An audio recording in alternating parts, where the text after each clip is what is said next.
Hello everybody, and welcome to what is going to be a special ship build video, because I got myself the Fleet Patrol Escort refit and I'm going to do the build right now. So you're going to see it get built, see the reasoning behind it. I will also do in another video testing of it and show the parsed results and basically give you a feel for what happens, why you should build a ship in a certain way, and the benefits of what it is I'm going to be doing with it. I'm also going to be showing off an Aux2batt build, because I'm going to make this my flagship Escort. And as it stands, my flagships are going to be Aux2batt builds, because simply that is the easiest way to get the most out of limited bridge officer spaces. So I've already got an idea of how I want to build this ship, but of course I'm gonna, like I said, go through it and maybe find some areas where I might need some new gear. Maybe not. So let's begin with the USS Wildcard, the Fleet Patrol Escort refit, and before I do anything, it's ugly as hell. So that's the repair guy, we don't need him. We want to customize the ship.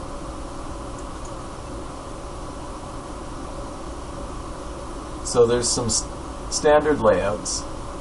Actually, it doesn't look too bad. It's pretty ugly from the front, but you can go with the layout that I think kind of looks the best. However, I'm probably going to mix it up a bit. There's the Griffin.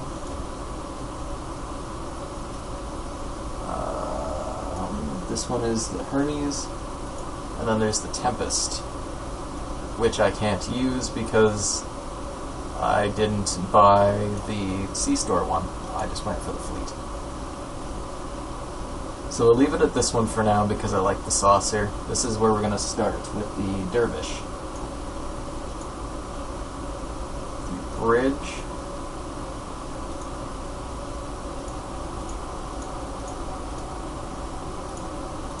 I normally like to go for something that looks kind of like it's from the Galaxy class, and this is really it. And then the layout, I always like to do small, just because then you have less walking to do in your ship. For windows, thinking type 2. Got a nice softer look. And then for the hull material,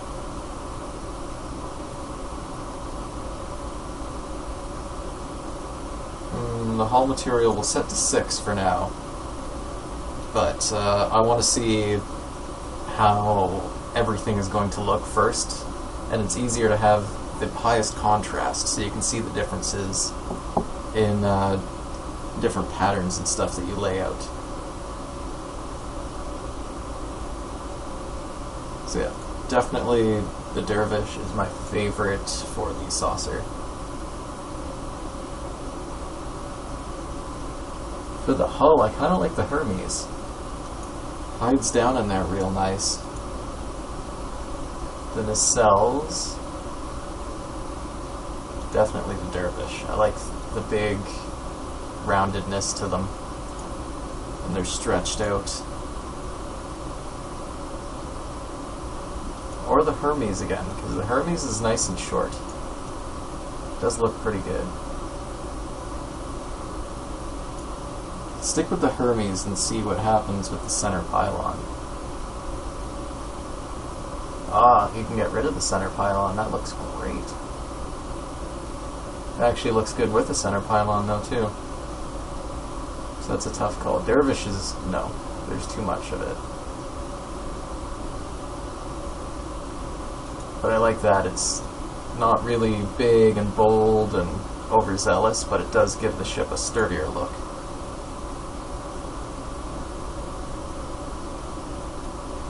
And the side pylons.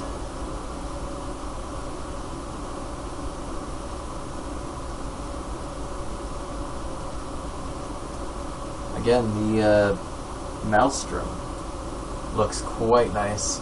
Stretches it out, gives it a kind of sleekness.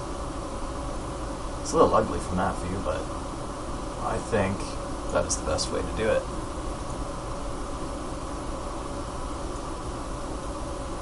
Here we go. Let's lay down some patterns now, and let's put my fleet logo on it.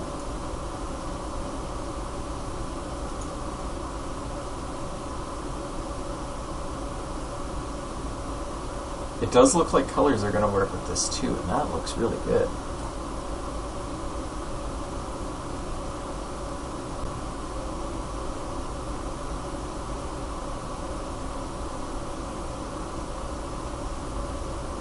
I don't think I want this ship to have anything too crazy, so I think I'm going to go with this one. And you can change the colors of it, that's awesome.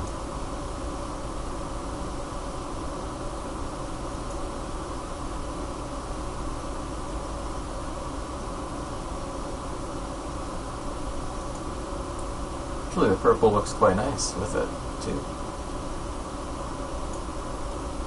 Purple might be there to stay. For the hull.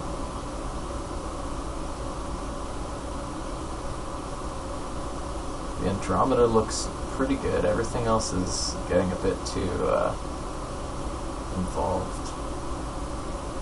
Gemini helps build a look of speed, though.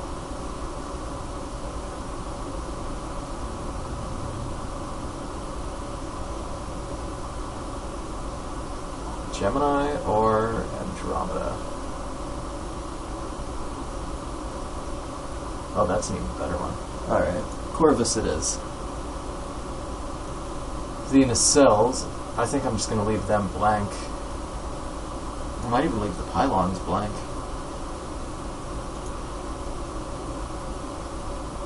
Yeah, let's leave the nacelles blank. I don't like having anything on the nacelles.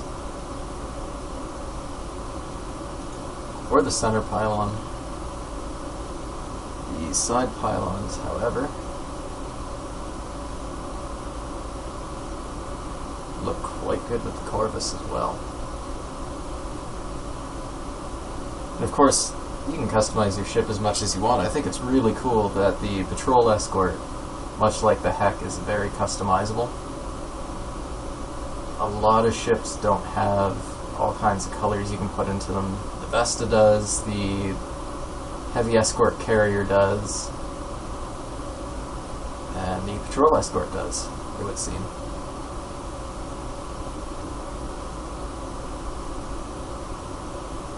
I can either go for a light one or a heavy colored one.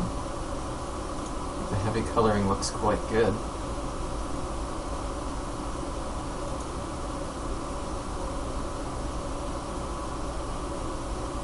And I do like it in purple. I think purple looks pretty cool.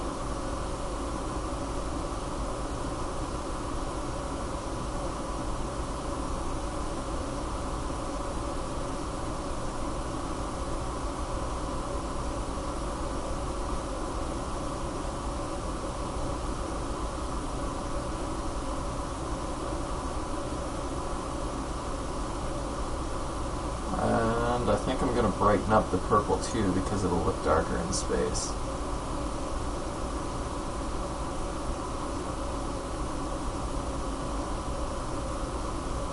That's in the blue. The pink just looks way too girly.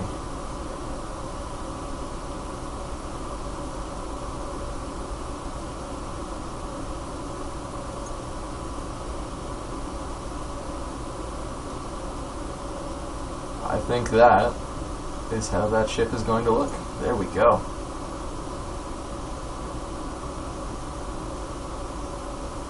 Now, why is it saying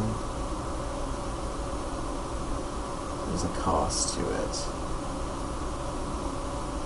I haven't selected Tempest at all. Ah, it's the Type 6 material, that's what does it. That might ruin the entire plan for this.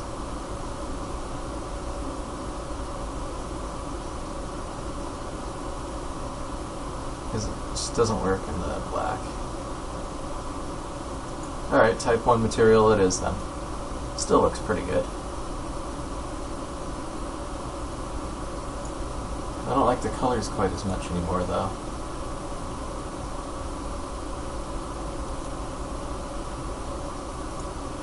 Need to go brighter with them. There.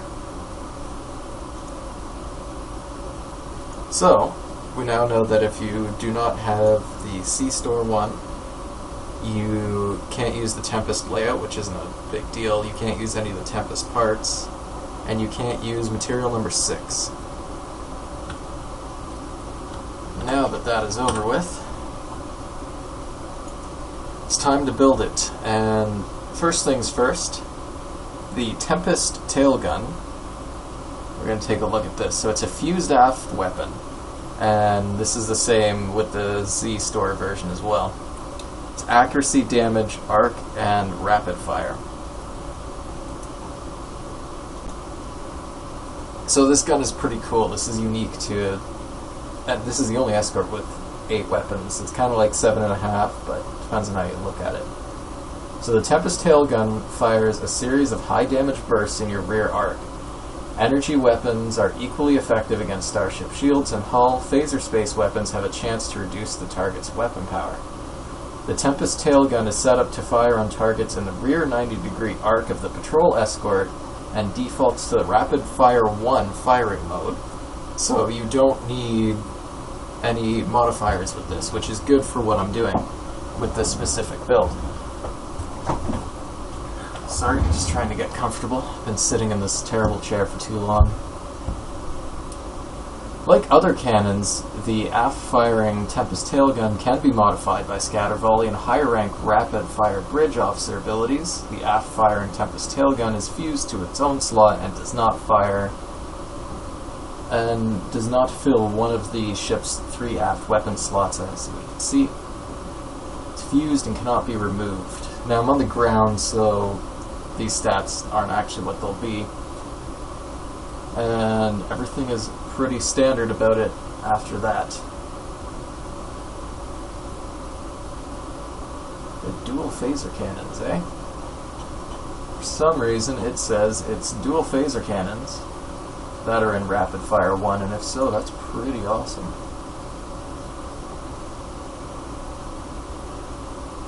But we'll have to see when the damage gets procced up. So starting with the weapons, I'm putting Advanced Fleet Phaser Beams on here. The reason why I'm using phasers is because the Tempest Tail Gun, as we can see, does 193.5 phaser damage.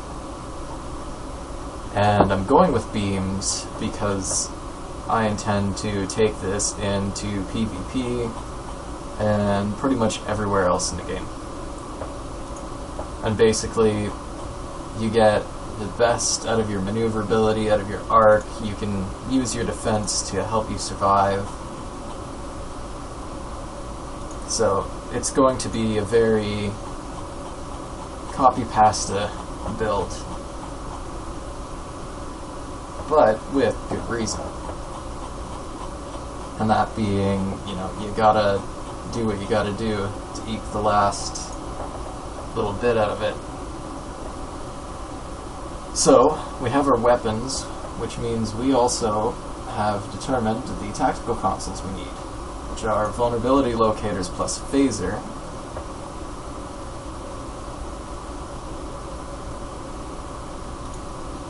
But I only have 4 of those. Which means I'm also going to need to use the counter command console.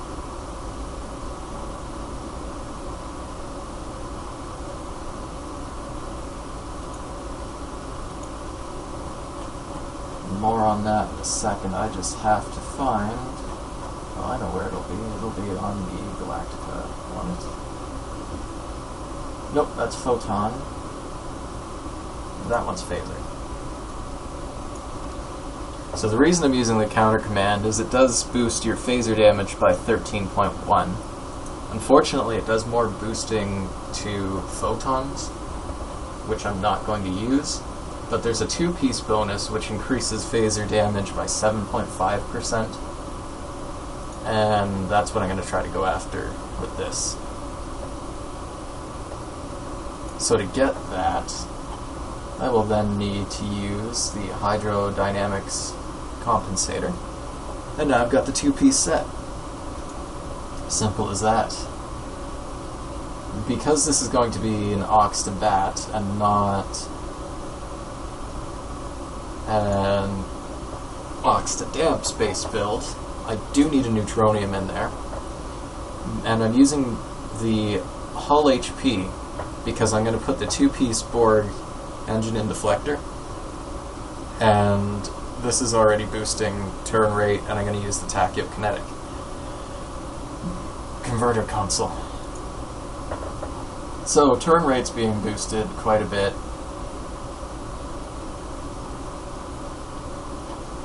And I'm also going to use the Nakura particle converter because it gives you a +5 shield power. It boosts your power insulators, which resists your shield drain and energy drain, and it gives you 10% accuracy with beam weapons. Now we need the assimilated module.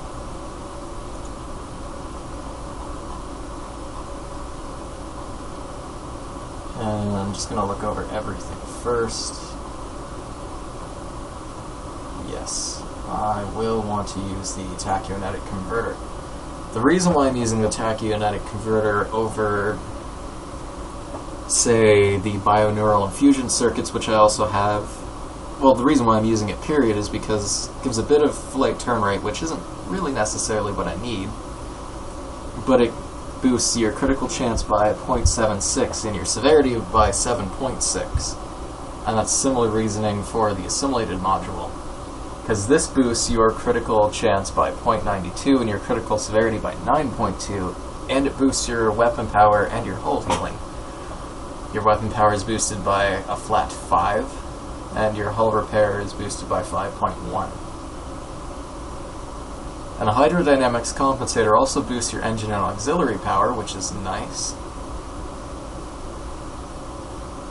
So I've got a lot of power boosts going on. I've got a lot of things boosting critical severity and chance.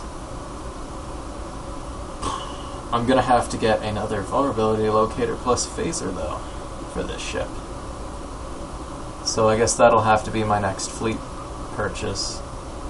I've got lots of stuff to get rid of there. So there's the assimilated deflector, which boosts your auxiliary power by 5, your structural integrity by 26.2, your inertial dampeners, so it's harder to hold me in tractor beams and stuff, are boosted by 17.5, and again resisting shield and energy drain by 26.2. So it's a pretty good deflector in its own right. There are better deflectors than it, but of course the 2-piece bonus is what we're going for here. So the assimilated sub-transwarp engines boost your engine power by 5, which is real nice. They give you a flight speed boost of 14.5 and a flight turn rate boost of 20.8, which is huge. And they also allow you to go warp 14 in sector space. For the warp core, no surprise, it'll be my elite fleet hypercharged warp core, because this is the best tactical orientated warp core I've got. It boosts your engine and auxiliary power and allows those subsystem powers to go to 130. And what that means is I can sap power from my engines and especially from my auxiliary and push that over into shields and weapons. It also boosts warp core efficiency. Some of my power levels are going to be low, but that's not something that I think I'll hit too much in this ship, but still in other ships that's important, and that's why I have it. What is nice is it's got AMP, which gives you 3.3% all damage for each subsystem with 75% or more power, and the engine capacitor, which is good for the Undine, which this ship should easily be able to take on with its phasers. And it's good for PvP as well, because both of those like to take out your engines. For the shield, I'm going with the Elite Fleet Adaptive Regenerative Shield Array. Has to be Elite Fleet for adaptive, and what that gives you is it increases your shield's resistance to the incoming damage type by 2% for 30 seconds, and you can have a maximum of 10 charges of that, so that's a 20% damage resistance for 30 seconds on anything and everything. That'll stack for multiple types of damages, and each damage can stack up to 10 times for that 20% damage. And it doesn't matter if, like, that'll stack for anti-proton, polaron, proton, everything. On top of that, you also have disruptor, plasma, and anti-proton damage reduced by 15%. And everybody loves to use anti-proton, and so do the Voth and the Undine, and the Borg use plasma, and pretty much everybody in Starbase and Starbase Defense and Red Alert uses disruptor damage. So easily for STFs, it's your best bet. And most of the time it's going to be your better bet too for PvP. Now Stations, this is really cool about this ship. It's got a 3-4-3-2 layout. You have a Lieutenant Commander Universal, a Commander Tactical, a Lieutenant Commander Engineering Station, and a Lieutenant Science Station. So, unsurprisingly, actually, maybe surprisingly, I might not use my Saurian. I might go with a human in there, because then I have polarized hull and hazard emitters too.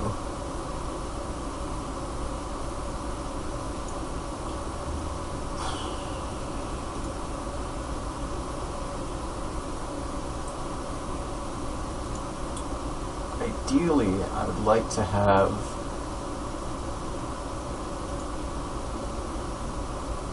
Aux2batt, 1 or 2, either or. See, now this is a Bolian bridge officer, so there would be no boost to any of my skills. However, she does kind of have the best layout.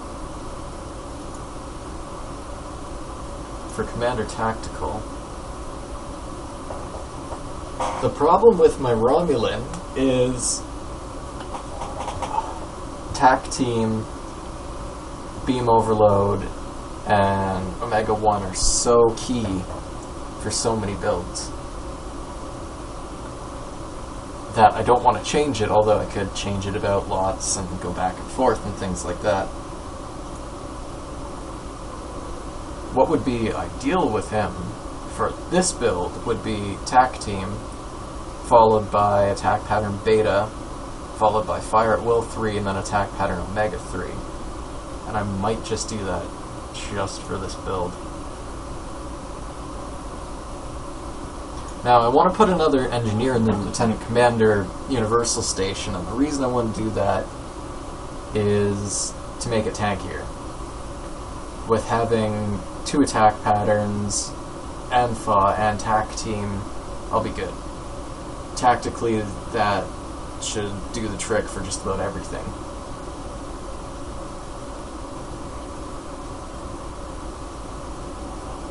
What I could do is put my liberated board, maybe.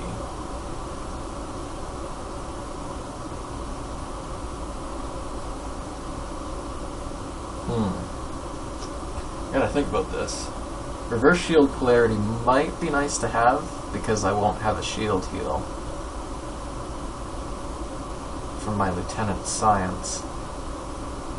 And it doesn't rely on auxiliary power, which is also nice. What I'm thinking is...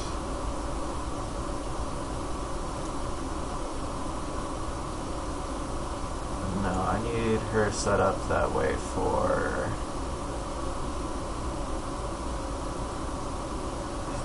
my Odyssey, so she's got to stay that way.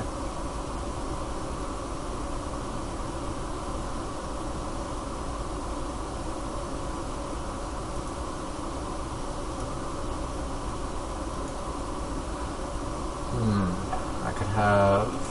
I can't use that officer. The problem is the compromises. Eventually you gotta start compromising other builds, and that sucks. I don't want to do that. So I am going to give up the skill boost, and I'm going to stick with emergency powered shields 1, Aux2batt 1, emergency powered weapons 3, which is the real reason why she's here, engineering team 1, Aux2batt 1 again, and reverse shield polarity 2. Now, I'll do some tests, and if I don't need reverse shield polarity 2, I can change that one out, because this ability is just kind of whatever. It was just chosen because it was. And he is tradable, so I could probably find somebody in my fleet to train him in an emergency power ability or some sort. Now what I need to do is retrain my Romulan.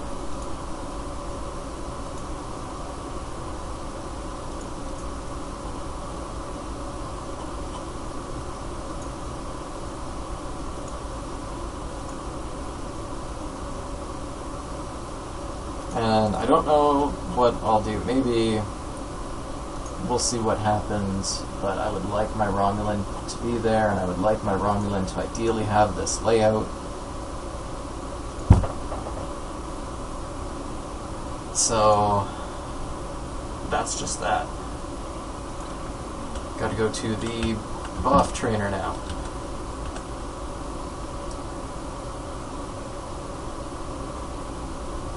I do have more skill points than I know what to deal with, so worst case scenario, I just switch my Romulan around all the time. Costs like 1,000 EC at most, and I could spare the points easily.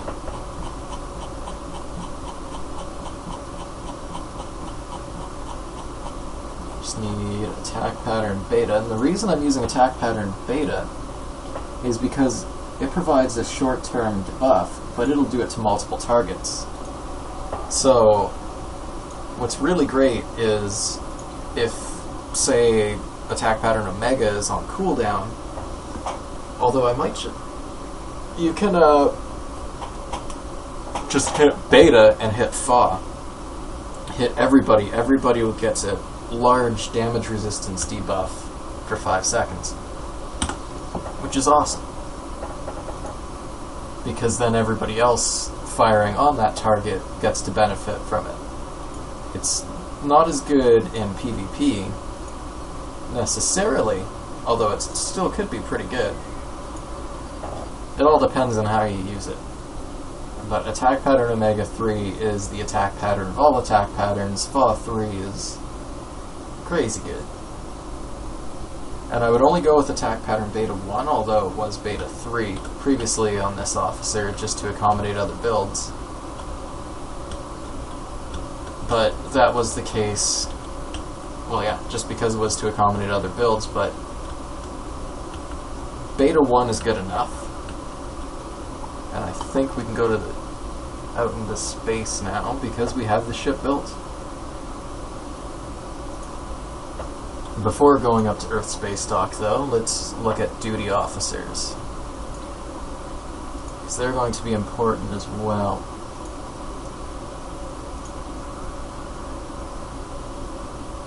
Now, obviously with using attack patterns, I'm going to want to keep a con officer, but I'm going to want to remove projectile weapons officers. And I do have an engineering team, but I don't know if I'll keep a maintenance engineer. So for now, we definitely need technicians, because technicians reduce the cooldown of all your bridge officers' abilities on the use of Aux2batt. So there we go. That leaves me with one open space, because my warp core engineer is a must, because I'll be using emergency power abilities constantly, has a 20% chance to boost all your power levels by 25 on use of an emergency power ability, which is really good to have.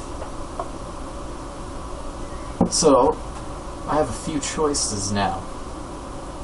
I can use a maintenance engineer, not for the cooldown reduction because, well, it would help. I could keep engineering team going pretty much constantly with it. And it also gives a little boost to your starship hull repair.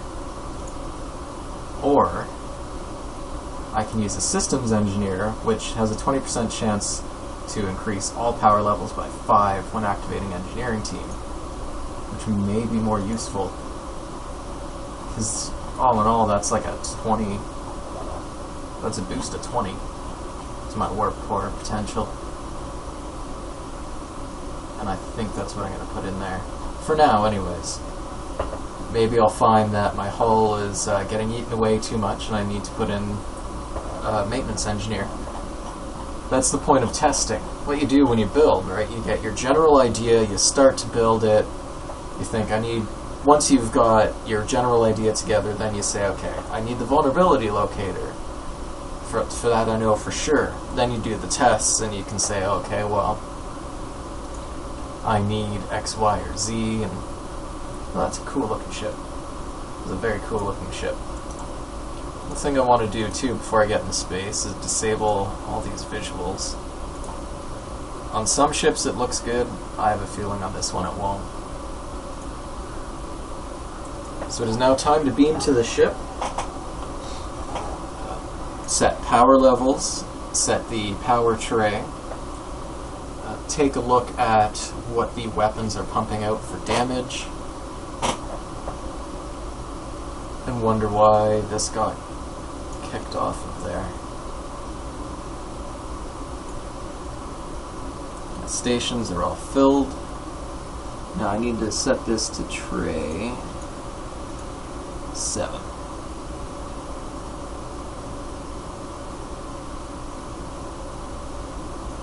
Weapons power is holy crap boosted. I only need to pull that up to about 80.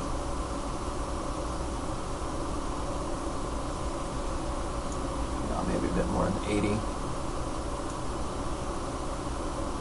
90 is where that needs to sit at. We can lock that one in.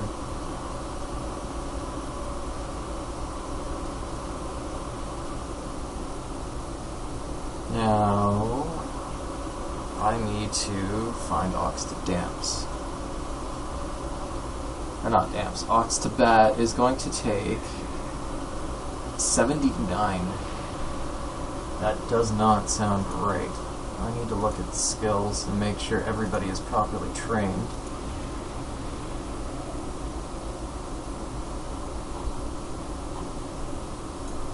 And they are. 79 is quite a bit for it to take.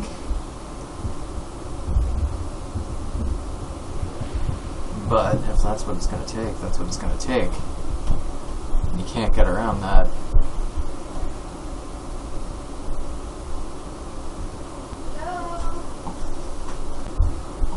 Alright, so I had to pause the video there for a moment and do a few things. I just want to check if I drop my auxiliary power down. It's at 15. It'll take 58 auxiliary power. Ah, so the more auxiliary power I have, the more it'll take. I gotcha. That is at 75, that is at 75, and that'll be at 125. So that's pretty much how I want to leave it. With my power settings at a 125/90, because you always want to max weapon power, that's how you max your damage. 75/50. 1 second. Alright, hopefully no more interruptions. So as I was saying, weapon power, you want to maximize that so that you maximize your damage. The shields are at 75/50, so I get that 3.3% damage boost. Engines are at 75/45, again, I get that 3.3 damage boost. So that's a 9.9 damage boost for all those systems. And auxiliary, which I'm just going to be draining like crazy anyways, is 6315. Now, of course, the inherent problem with having your auxiliary almost always drained is you have no healing ability. And that's pretty much how this ship is going to end up. So normally on an Aux2batt build you'd want to use aux batteries so that when you need it you can pop a battery and boom, you're good. In fact, I'm going to put aux batteries on this ship. Now for the loading of the power tray. And I don't necessarily know entirely how I want to lay it out, but I do know that I want my attack patterns, because this is a tactical ship, to be instantly accessible. They're definitely very important. And I want Aux2batt last on the list so that I activate things and then activate Aux2batt. Fire at will, again, is very important for a tactical ship, so I want to put that... Actually, I want to put it into position 5. I'll be putting my tactical fleet in position 4. And brace for impact can go in number 6.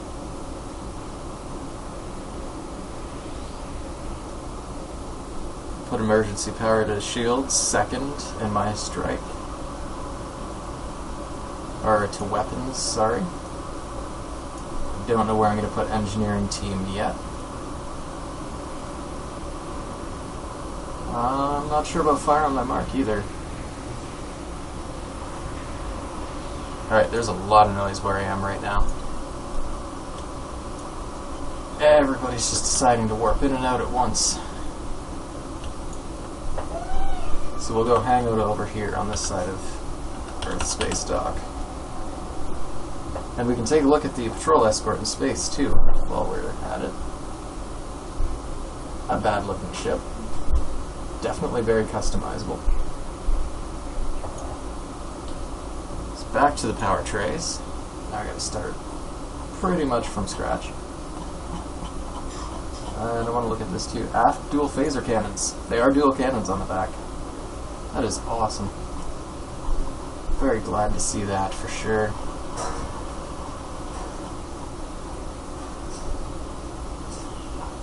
Not quite sure where I'm going to put hazard emitters either. I think I'm going to do... Actually, I'll put polarized hull to number 2 on the second tray. Hazard emitters into 3, and I'll put the auxiliary battery before them.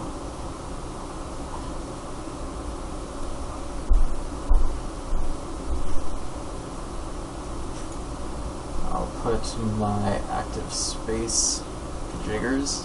I'll put all my heals together.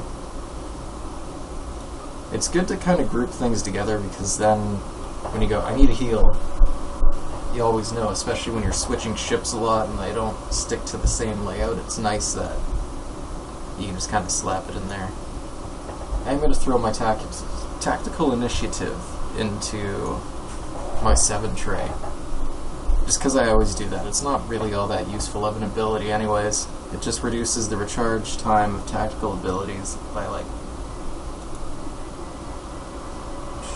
0.045%, or 0.45% for 45 seconds. So whatever. It's not a big deal. And it can go up whenever it wants. Nimbus noobs are important. I need them for my healing, so I'm going to put them into C5.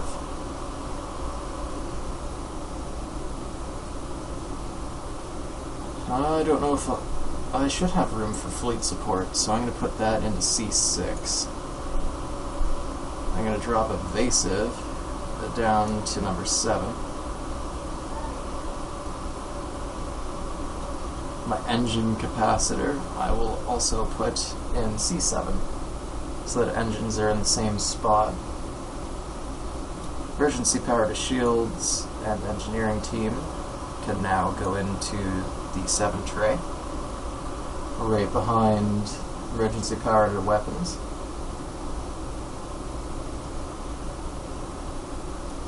Biomolecular shield can go into C0. Gotta drop the Aux2batt into its place.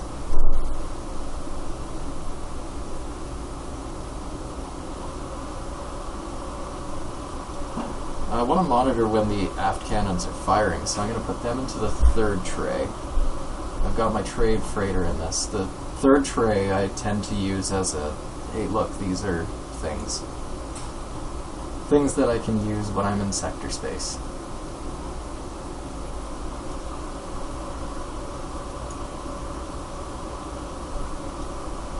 Go down fighting needs a place, so let's give it a place.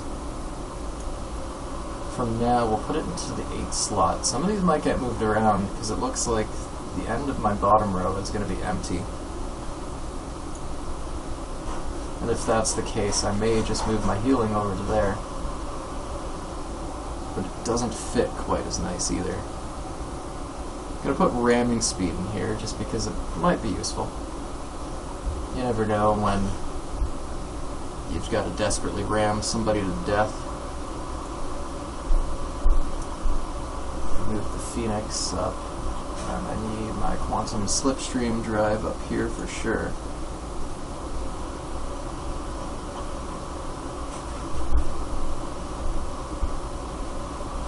But that would put all of the abilities that I have onto my power trays, except for Abandoned Ship.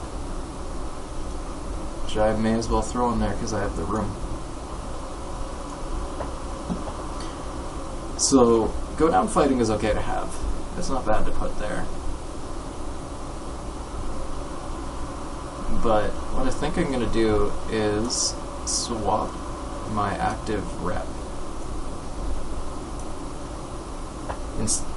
Now normally it'd make more sense to do the healing because I use a Logitech G600 and I don't know if you can see the little thing happening from me hitting control, but the third button on top is used as the control key.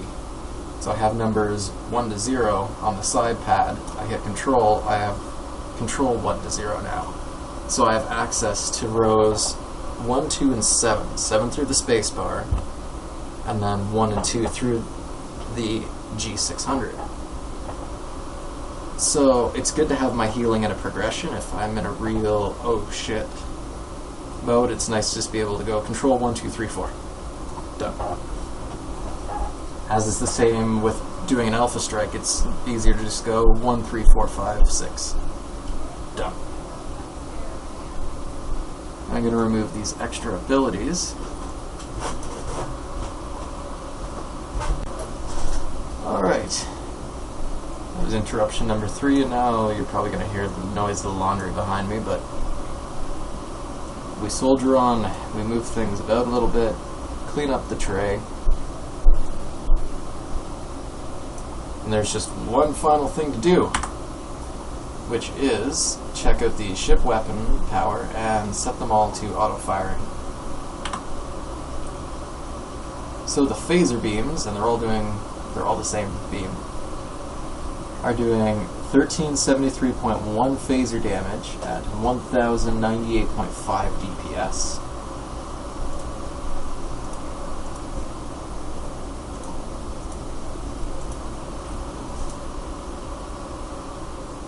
And the dual phaser cannons at the back, the Tempest Tail Gun, are doing 1124.3 phaser damage at 2044.2 DPS. Holy crap. I feel sorry for anything that is in my rear firing arc on that. Which, as you can see,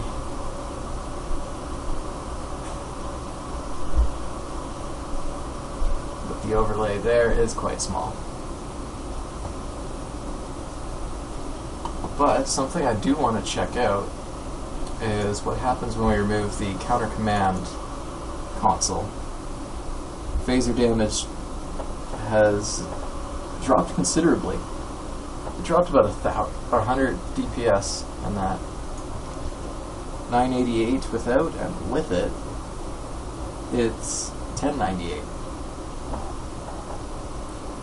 So that's 110 DPS lost in that console. And these ones, there's actually less of a DPS loss. So the ship is best in this configuration. My only guess is that the 7.5% damage bonus is calculated much more differently than these, the vulnerability locators and the console itself. But there you have it. I believe that it covers everything. The final thing to look at will be the stats.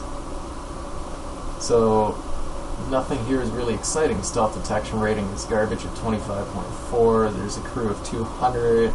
Recovery rate is 50% per minute. Power transfer rate is 110%, or 5.5 per second, which is horrible. The bonus defense is 77.7 at full tilt, 33.9 at a quarter thrusters. Hull is 48,919 with a repair rate of 170.4. The shield regen rate is 225.6 shields every 6 seconds, with a capacity of 7,610, and a damage resistance rating of 23.7 for kinetic, 26.1 for everything else except Polaron, which is 25.1. All in all, that is quite good. The attack stats, critical chance and severity are both a bit low. Accuracy is 27.6. Huh. Well then. That is a little bit of a problem.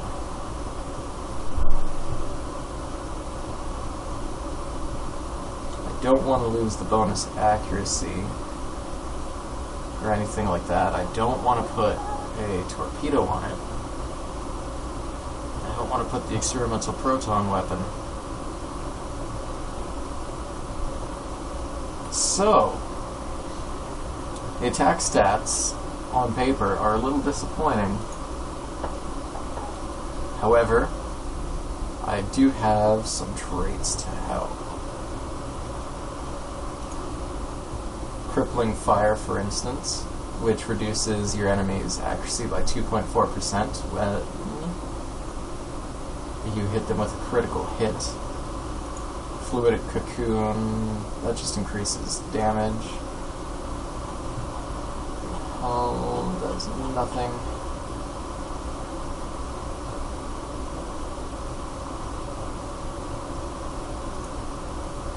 My space reputation, I am getting bonus accuracy, critical chance, and severity. Let's see if there's anything I can do. Might boost better. Nope. So that'll be something that we'll have to see work out in practice. Now, maneuverability I expect to be quite good. Yeah, 39.7 degrees per second for a turn rate. A flight speed of 32.68, which looks like that.